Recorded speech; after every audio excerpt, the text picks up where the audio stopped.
on the war between Israel and Hamas, we're on the brink of a proposal that I laid out in detail months ago, finally coming to fruition. If those hostages aren't back, I don't want to hurt your negotiation. If they're not back by the time I get into office, all hell will break out in the Middle East. And it will not be good for Hamas, and it will not be good, frankly, for anyone. All hell will break out. I don't have to say anymore, but that's what it is.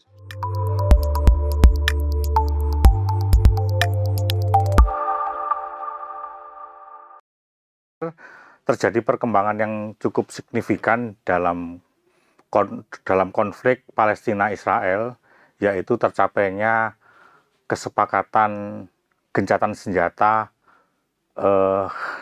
Kamis malam, Rabu atau Kamis malam waktu setempat, dan hari ini pemerintah Israel juga mengumumkan bahwa di pihaknya sudah final.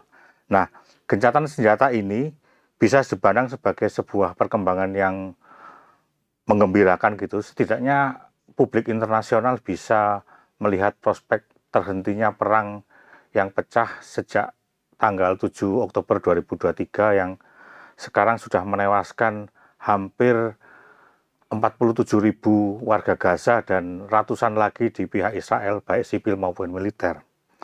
Nah, perkembangan gencatan senjata ini terbagi dalam 3 fase yang sudah disepakati, tetapi itu bukan berarti untuk mencapai perdamaian yang berkelanjutan itu akan gampang, karena pasti nanti akan dipengaruhi oleh dinamika-dinamika di internal Israel, Palestina, dan juga tentunya di Timur Tengah, dan tentu saja lebih luas di negara-negara yang selama ini sangat berkepentingan dengan perdamaian di Timur Tengah.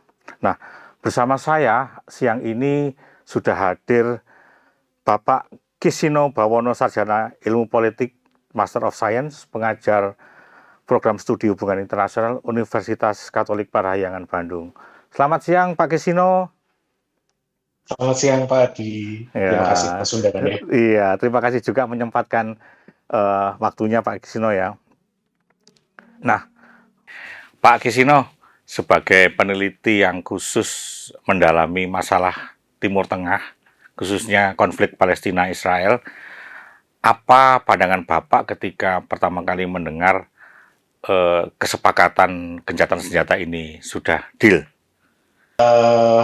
Sudah 1 tahun lebih gitu kan, sejak 7 Oktober.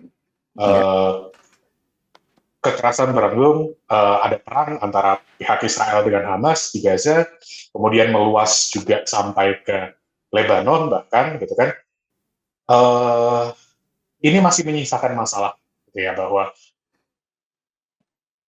permasalahan utama dari konflik Israel dan Palestina masih belum selesai dengan perundingan gencatan senjata ini. Permasalahan apa? Yaitu ya kemudian bagaimana orang Palestina selanjutnya ke depannya akan kayak apa? Apakah mereka akan benar mendapatkan negara atau bagaimana kondisinya? Karena kalau aspirasi dari mereka belum sampai, belum terwujud, juga rasanya kita masih jauh dari selesainya konflik ini. Gitu. Oke, apalagi juga niat Israel untuk wipe out Hamas dari Palestina itu juga tidak kesampaian itu kan Pak ya? Ini yang saya sendiri juga masih masih belum berani bilang secara pasti gimana, apakah benar wipe out atau enggak. Walaupun kemudian kita harus tahu bahwa kita harus akui beberapa pemimpin politik, baik itu dari Hamas di Gaza maupun kemudian sekutunya Hizbullah di Lebanon dan sekutu dari Hizbullah yaitu Assad di Suriah dan Iran sendiri, mereka sedang ada di belakang, dalam artian banyak yang kemudian sudah dibunuh, sudah diasasinasi, dan di sisi lain kondisi di negara-negara tadi sedang tidak sehat juga, gitu kan? Ya. Di Iran kondisi domestiknya sedang tidak sehat, tuntutan domestik politiknya di sana merasa bahwa kok rezimnya tidak bisa menyejahterakan mereka. Di Suriah rezimnya dulu ada di bawahnya Assad menjadi sekutunya Hizbullah dan Iran, jadi penghubungnya antara kedua ini. sekarang dia harus pergi gitu kan, karena ya memang dia sudah diminta turun, sudah diprotes untuk turun sejak Arab Spring kemarin gitu kan. 2011 ya. Ya, Oke. Jadi Pak Kisino, sebenarnya apa yang kira-kira membuat kesepakatan gencatan senjata ini terjadi? Karena kayak yang kita tahu ini proses ini tertunda-tunda terus. Apakah kedua pihak itu sudah lelah atau situasi di luar tidak mendukung lagi untuk dilanjutkan, atau mungkin ada penyebab lain, Pak? oke. Kalau dari yang saya pelajari gitu ya, ini bukan lebih dari kedua pihak itu sudah lelah. Dari apa yang saya baca, dari pihak Hamas dan pihak Palestina secara umum, yang saya baca memang orang PLO, yang mana itu beda dengan Hamas, tapi dia mengesankan bahwa Palestina akan menyetujui dan menghormati proses perundingan damai ini. Nah, tapi yang permasalahan lainnya adalah yang saya tidak melihat dari sisi Israel itu sudah lelah. Oh, oke. Ya, jadi ini faktornya lebih dari ya di luar dua pihak ini, di luar Hamas dan di luar Israel. Siapa kemudian saya melihatnya adalah bagaimana perubahan kepemimpinan di AS, Amerika Serikat. Ya. Dari Presiden Joe Biden lalu kemudian ke Presiden Donald Trump yang kesannya sementara ini dari November hingga Januari ini gitu ya, beberapa statement dari calon Presiden Trump ini, Presiden-elect Trump, dia mengesankan bahwa di dalam periodenya dia besok, dia ingin menunjukkan kepada kawan dan lawan dari Amerika Serikat bahwa dia adalah bosnya. Dia adalah pemimpinnya, bahwa Amerika itu bukan lagi negara yang disuruh-suruh oleh temannya, tapi Amerika adalah Amerika adalah negara yang menyuruh teman-temannya. Dan salah satu bentuk suruhannya mereka, perintahnya mereka adalah Presiden Trump memang mengesankan beberapa hari terakhir dalam pidato-pidatonya, speech-nya dia, bahwa dia ingin menyelesaikan masalah Gaza dan Israel ini. Dan terbukti paling tidak ada breakthrough dengan perundingan damai ini, karena seperti yang tadi sudah dibilang, proses perundingan gencatan senjata ini tertunda sejak beberapa bulan terakhir kalau nggak salah, bahkan usulannya, dari Mei atau Maret. Usulannya Mei ya. itu ya. Ya, jadi sudah diusulkan oleh Presiden Biden, tapi beberapa analis melihat bahwa Presiden Biden tidak memiliki kemampuan untuk memaksa Prime Minister Netanyahu di Israel untuk kemudian mengikuti apa kehendak dari pemerintah AS. Nah, kemudian ternyata Presiden Trump setelah berkomunikasi dengan tim dari Presiden Biden bisa merumuskan tekanan kepada Prime Minister Israel untuk kemudian dia sudah paling tidak dari sisi eksekutif dari pemerintahan Israel sudah bilang iya akan ada gencatan senjata. Oke. Apakah itu juga berarti begini Pak Kisino, bahwa tanggal 20 Januari besok ketika pelantikan Trump itu semua sudah setidaknya aman gitu, selesai gitu. Bisa begitu nggak? Apakah ini maksud dengan kata lain, apakah gencatan senjata ini demi kepentingan acara itu atau bagaimana? Sejauh yang saya lihat gitu ya, ini kita harus melihat Amerika sebagai negara yang mementingkan kepentingan negara atau kepentingan dari pemerintahannya gitu ya. Jadi apa yang diupayakan oleh pemerintahan Biden lalu kemudian diupayakan oleh pemerintahan Trump besok bukan serta-merta itu demi perdamaian dunia, demi masyarakat yang lebih adil, tapi ya kepentingannya dia. Sekarang beberapa analis melihat bahwa ke depannya pemerintahan AS itu akan sangat terpusat di Presiden Trump. Apa yang diinginkan oleh Presiden Trump atau orang-orang sekitarnya, para pembisik beliau, itu yang kemudian akan jadi kebijakannya pemerintah AS. Nah, terkait perundingan gencatan senjata ini, memang Presiden Trump akan naik inaugurasi pada tanggal 20. Nah, gencatan senjata ini dibilang akan efektif pada tanggal 19 19. besok minggu. Ya, jadi rasanya memang diinginkan secara seremonial bahwa Oke. ini untuk kepentingannya Presiden Trump, karena beliau sudah bilang bahwa aku mau ini kelar sebelum aku Inaugurasi. menjabat. Ya. Bahasa sederhananya seperti itu. Iya.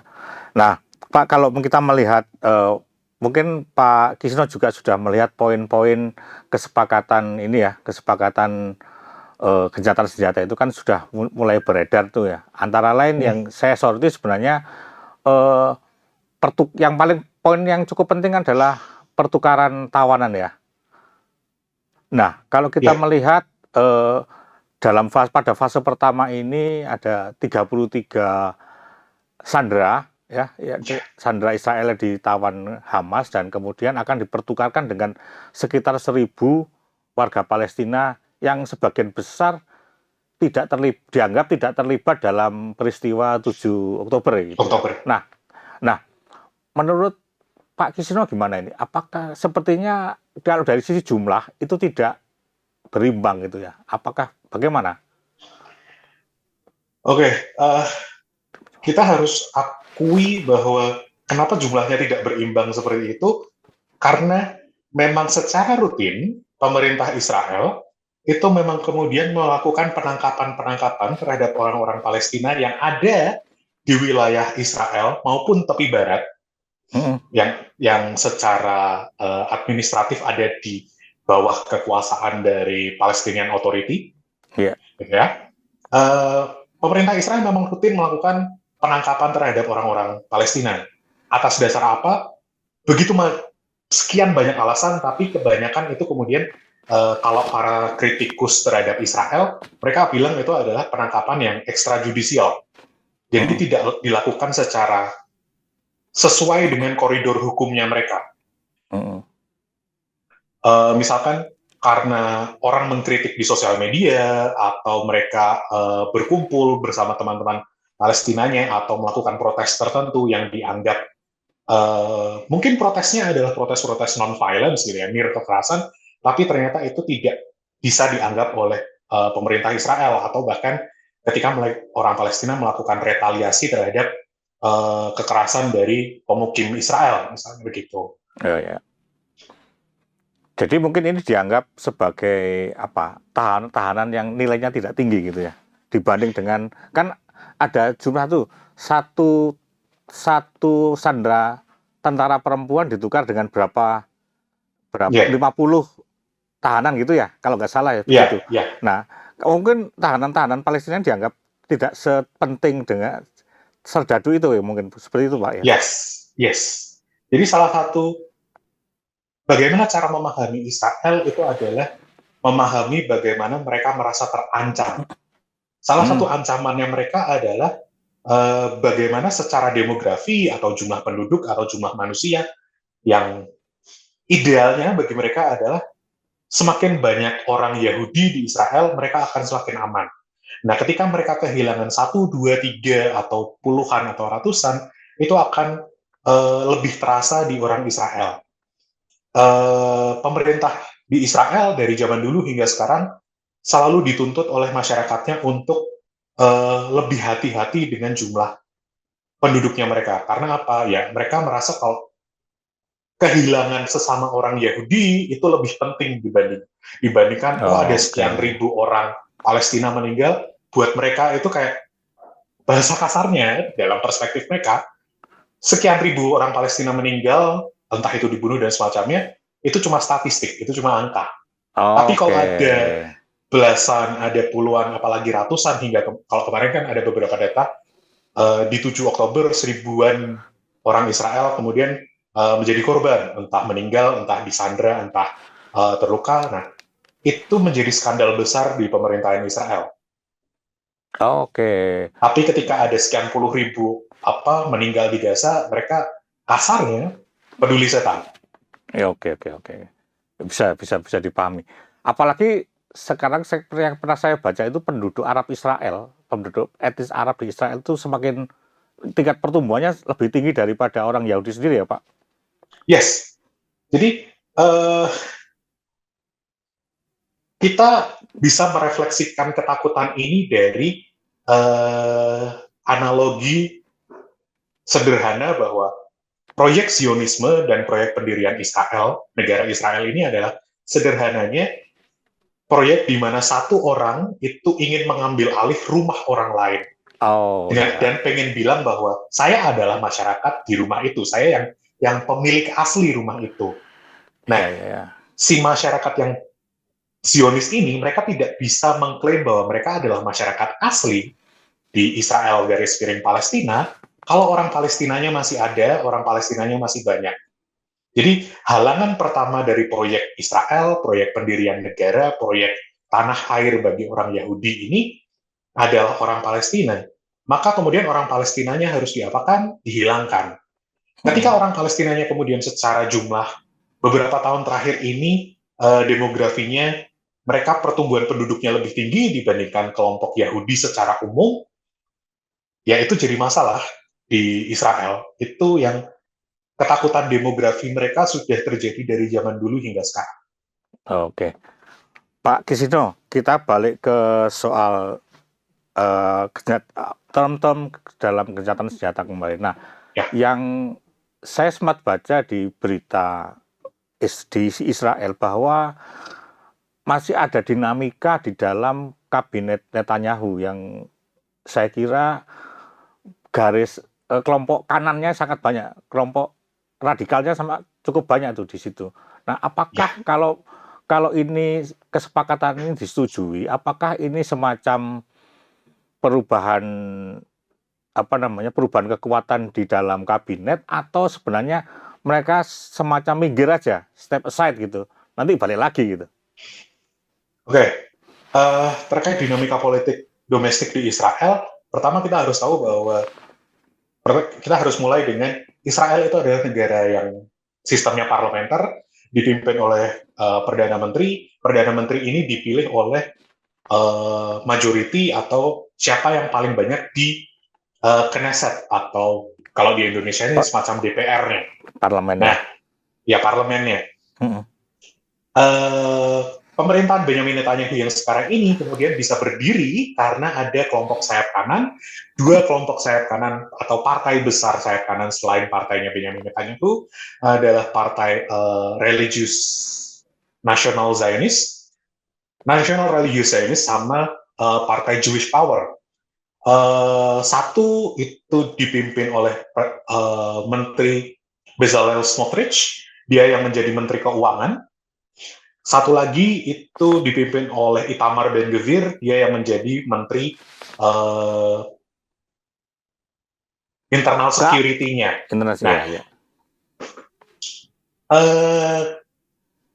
Menteri Ben-Gvir kemarin sudah mengancam ketika beliau mendengar, bahwa Prime Minister Office atau kantor Perdana Menterian menyetujui rencana gencatan senjata ini. Ben-Gvir mengancam bahwa dia akan menarik dukungan terhadap Prime Minister Benyamin Netanyahu.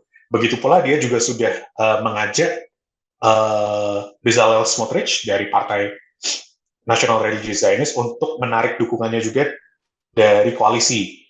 Artinya apa? Kemungkinan besar kekuatan koalisi dari Prime Minister Netanyahu akan goyah. Gitu ya. Kalau dia goyah, saya rasa dia nggak akan mau untuk kehilangan koalisinya, kehilangan kursi Perdana Menterinya. Karena dia sendiri juga ada kasus dugaan tindak kriminal, skandal korupsi kalau tidak salah saya ini. Dan itu dia bisa aman dari skandal korupsi ini karena dia punya kekebalan hukum karena dia menjabat Perdana Menteri. Nah, ini yang harus ditunggu bahwa bagaimana pergerakan di parlemen Israel, karena dua partai tadi ini itu adalah dua partai kunci yang kalau mereka lepas dari koalisi, Netanyahu kemungkinan akan goyah. Dia akan jatuh. Dia kemungkinan besar nggak mau. Dan Ben-Gvir sendiri sudah mengakui bahwa Perdana Menteri Netanyahu tidak berani menyetujui semua tekanan untuk gencatan senjata sejak Mei itu karena ancaman dari Ben Gvir dan ancaman dari Bezalel Smotrich. Oke. Jadi gini Pak Kis, bahwa kalau kita melihat begitu kuatnya kelompok kanan di kabinet Netanyahu itu, nah ketika sekarang terjadi kesepakatan gencatan senjata, sebenarnya bagaimana sih, mengapa ini bisa sampai terjadi ketika kalau kita lihat gencatan senjata ini dengan fase yang tiga fase yang sangat panjang ini, kalau kita lihat poin-poinnya itu akan membuat, menurut saya kok bisa membuat Hamas itu berkonsolidasi lagi, eh, rakyat Gaza itu bisa lebih tenang, gitu. Artinya kan ini akan menimbulkan environment yang cukup baik untuk Hamas ya, untuk berkonsolidasi lagi, memilih pemimpin, mengumpulkan senjata lagi. Nah ini apakah ini juga akan menjadi pertimbangan bagi, kira-kira ya, akan menjadi pertimbangan bagi pemerintahan Israel untuk nanti suatu saat ini mungkin akan digagalkan lagi gitu. Nggak sampai fase 3 mungkin. Saya sendiri juga sudah skeptis bahwa ini apakah akan bisa berlanjut ke fase 2, fase 3, atau bahkan permanen ceasefire atau permanen peace gitu ya. Karena dari proses ini mau disetujui oleh parlemennya Israel saja, ini sudah ketemu hambatan yang cukup besar gitu ya. Kenapa cukup besar? Karena menurut apa yang saya pelajari selama 1 tahun terakhir ini, khususnya di periode perang Gaza Israel ini, sudah beberapa kali Menteri Keuangan Bezalel Smotrich atau Menteri Internal Security Itamar Ben Gvir ini, mereka sendiri sudah menjanjikan kepada publik Israel, kepada pemilih dari partai mereka, bahwa akan ada skenario Gaza itu sisi utaranya akan diduduki lagi oleh Israel. Oke.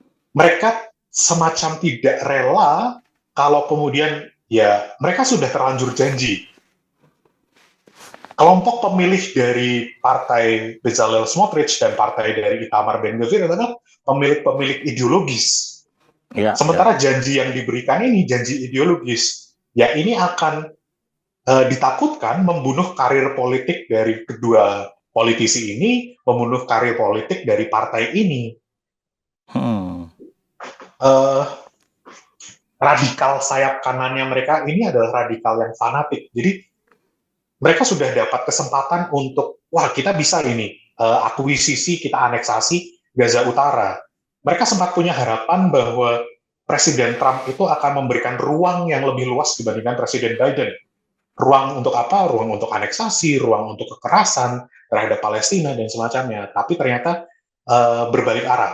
Malah Presiden Trump bilang, oke, konflik kelar, Gaza kembali ke Gaza, orang Israel dan IDF harus mundur. Jadi saya rasa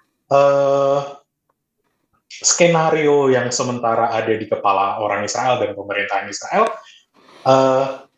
dibandingkan mereka memikirkan Gaza selanjutnya akan apa, mereka sementara akan disibukkan dengan proses politik internalnya mereka sendiri. Bagaimana menyatukan koalisi ini, baru kalau nanti koalisi ini beres, mereka bisa memikirkan selanjutnya, yaitu Gaza pasca perundingan gencatan senjata ini akan seperti apa. Salah satu skenario yang mungkin sudah diomongkan, sudah berulang kali diomongkan adalah Hamas tidak boleh naik lagi, gitu kan? Tapi ya itu yang ada di kepala pemerintah Israel. Apakah itu kemudian bisa di enforce? Nah, itu yang belum tahu. Karena kalau bukan Hamas juga kita masih belum tahu siapa yang akan bisa mengambil. Kalaupun Hamas hilang, pasti akan selalu ada aktor lain yang mengambil alih. Nah, ini siapa? Kita belum tahu. Fatah nggak mungkin ya? Nah, itu yang juga Fatah sendiri kayak selama ini merasa kayak itu sudah, ya udah itu Hamas di Gaza. Ya. Oke. Jadi Pak, kalau boleh saya simpulkan untuk terakhirnya, bisa saya simpulkan sebenarnya dalam waktu mungkin sampai sampai gencatan senjata efektif tanggal 19 itu kita sebenarnya masih gelap ya Pak ya, di prospeknya Pak ya. Kita ketika melihat kondisi objektif di kedua belah pihak gitu. Ya, bahkan beberapa laporan juga masih menunjukkan bahwa pemerintah Israel dan melalui tentaranya masih melakukan serangan-serangan ke wilayah Gaza. Mumpung belum Jadi minggu, serang sampai terus gitu ya. ya, jadi sampai kemudian benar-benar efektif ya, kita baru bisa bernafas lega. Itu sih. Oke, Pak Kisino, terima kasih atas wawancaranya, atas informasi, atas keterangan dan prediksinya, analisisnya. Semoga perbincangan kita menambahkan khasanah pengetahuan buat pemirsa semua tentang konflik Palestina Israel. Semoga harapan kita sih di sana damai ya, tetapi kita tetap perlu menunggu kondisi selanjutnya. Terima kasih Ya. Pak Kisino. Kita mungkin akan bertemu lagi di topik yang lain Pak ya. Boleh? Terima kasih. Oke. Terima kasih. Mohon maaf kalau ada yang kurang berkenan. Oke, terima kasih Pak. Sampai ketemu. Terima kasih Tribuners sudah menonton sampai akhir. Itu perbincangan saya dengan Pak Kisino Bawono tentang perkembangan terakhir konflik Palestina Israel, terutama tentang gencatan senjata dan prospeknya menuju perdamaian yang permanen. Demikian Tribuners bincang-bincang saya dengan Pak Kisino Bawono, pengajar ilmu hubungan internasional di Universitas Katolik Parahyangan Bandung. Semoga perbincangan kami tadi bisa menambahkan khasanah pengetahuan Semoga perbincangan kami tadi bisa menambah khasanah pengetahuan teman-teman tentang konflik Palestina Israel, terutama tentang perkembangan terbaru yaitu gencatan senjata. Terima kasih, sampai jumpa dalam acara wawancara khusus berikutnya, tentu saja dengan topik yang tidak kalah menarik. Terima kasih, sampai jumpa.